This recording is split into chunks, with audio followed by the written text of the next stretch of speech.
Gordon, throw them in the chat as we go. Let's start first with these rankings. Let's put them up. Men's rankings first.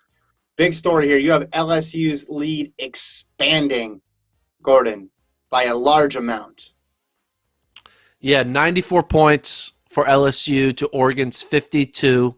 And then there's even another big drop-off to the 3, 4, 5, 6, 7 teams that are all kind of mumble-jumbled in the 30s.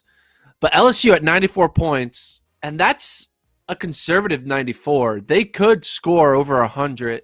And I was looking into NCAA history. Last time a men's team scored over 100 points was Oregon in 1984, where they scored 113. But second place in that meet was Washington State with 94. Third was Arkansas with 85. SMU had 73. So there was a lot of high-scoring teams that year.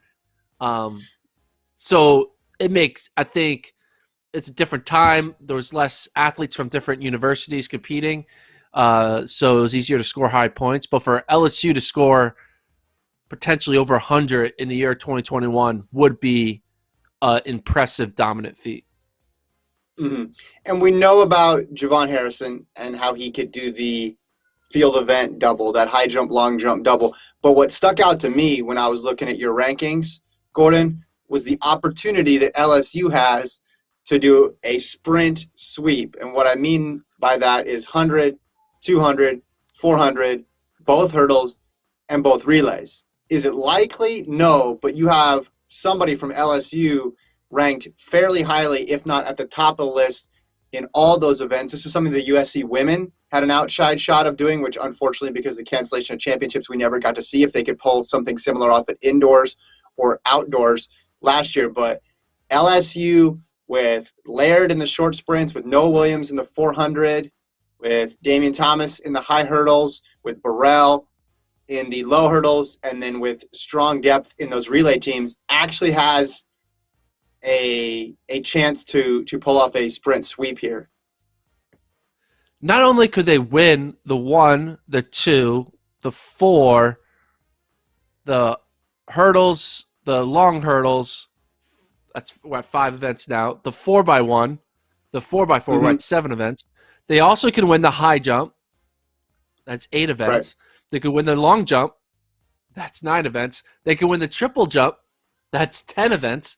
And they could probably potentially win the they're not going to win the hammer, but they can win the discus throw. I think. Yes. I think they have a good discus guy. Do they? I don't know.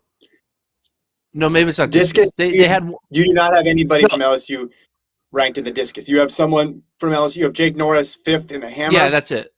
Hammer right now. Hammer throw. Mm-hmm. They win the hammer throw, so they could win 10 to 12 events. That would be insane. There's only 18 events. Yeah.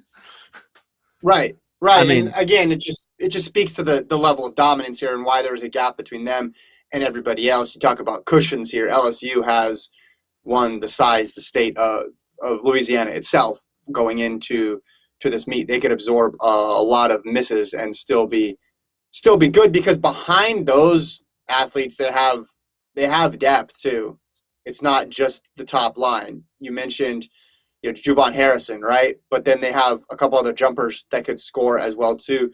People like Rayvon Gray, Sean Dixon Bodie could score in the sprints. They obviously have other people who could score. Hurdles, they have other scorers besides Damian Thomas. You have Eric Edwards getting 5th there. It's just everything is going right now for LSU to rack up a big win.